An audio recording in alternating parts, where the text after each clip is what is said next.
உலக தமிழர்களை ஒரே இடத்தில் சந்திக்க வேண்டுமா? உங்களை அன்புடன் அழைக்கிறது தி ரைஸ் அமைப்பின் 13வது உலக தமிழர்கள் மற்றும் திறனாளர்கள் மாநாடு. நடைபெறும் நாள் ஜூன் 7 முதல் 9 வரை 2024 சுவிட்சர்லாந்து நாட்டில் உலக புகழ்பெற்ற டாவோஸ் காங்கிரஸ் சென்டரில். இன்றே பதிவு செய்வீர். www.tamilrise.org. தொடர்புக்கு 9150060032.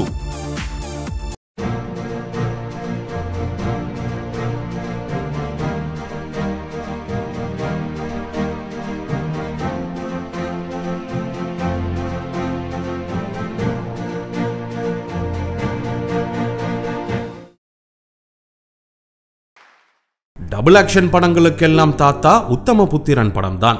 அந்த படத்தின் மூலம் பி.யு. சின்னப்பாவை சூப்பர் ஸ்டார் ஆக்கியது மாடர்ன் தியேட்டர்ஸ். 80 ஆண்டுகளுக்கு முன்பு 5 லட்சம் ரூபாய் வசூல் செய்து சாதனை புரிந்தது. ஒரு நடிகரை ஸ்கிரீன் முழுக்க 100 உருவங்களாக உலவவிட முடியும் என்பது இன்றைய கம்ப்யூட்டர் கிராபிக்ஸ் உலகில் பீட்சா ஆர்டர் பண்ணுவது போல் சாதாரணமான விஷயமாக இருக்கலாம். ஆனால் அந்த காலத்தில் அது ஒரு சவால்.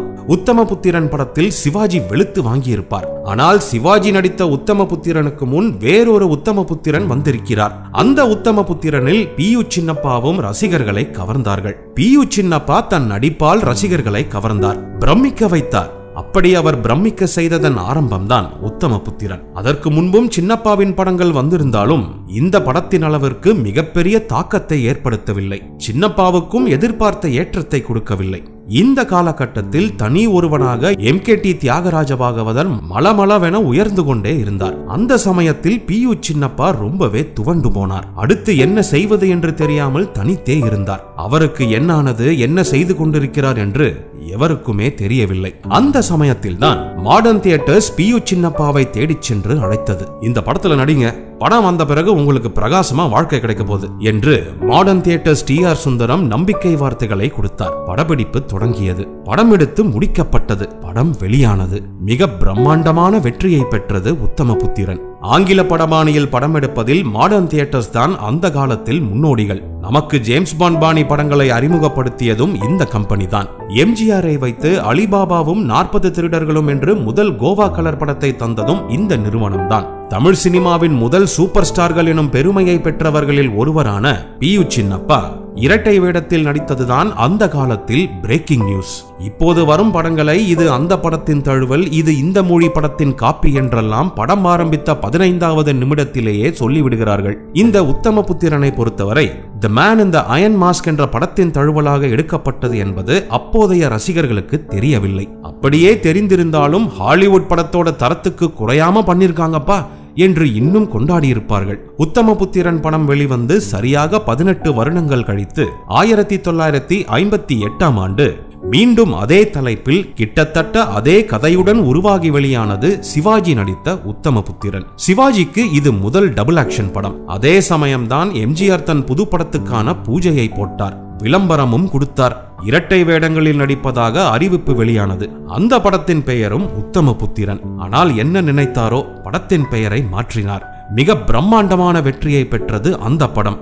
அதுதான் நாடோடி மன்னன். நாடோடி மன்னனுக்கு முதலில் எம்.ஜி.ஆர். வைத்த பெயர் உத்தமபுத்திரன். மலைக்கல்லன், அலிபாபாவும் 40 திருடர்களும், மதுரை வீரன், தாய்க்கு பின் தாரம் என்று வெற்றி படிகளில் ஏறி புகழின் உச்சியில் இருந்த எம்.ஜி.ஆர். நடிப்பதற்காக பல்வேறு பட வாய்ப்புகள் காத்திருந்தன. ஆனால் அதையெல்லாம் ஒதுக்கிவிட்டு தனது முழு கவனத்தையும் நாடோடி மன்னன் படம் எடுப்பதில் திருப்பினார் எம்.ஜி.ஆர். அது ஏன் என்பதற்கான விளக்கமும் கொடுத்தார். நான் சொந்தத்தில் நாடோடி மன்னன் படத்தை ஏன் ஆரம்பிச்சேன்? எனக்காக எத்தனையோ படங்கள் காத்திருக்கும் நேரத்துல அதுல நடிச்சு முடிச்சாலே வாழ்க்கைக்கு தேவையான பணம் சம்பாதிச்சு நிம்மதியா இருக்கலாம். ஆனா நாடோடி மன்னன் ஒரு பரிசோதனை முயற்சி.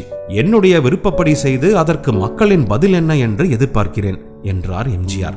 நாடோடி மன்னன் படத்துக்கான கனவு 20 வயதிலேயே எம்.ஜி.ஆர். மனதில் கரு கொண்டது. படப்பிடிப்பு ஒன்றில் கலந்து கொள்வதற்காக கொல்கத்தா சென்ற எம்.ஜி.ஆர்.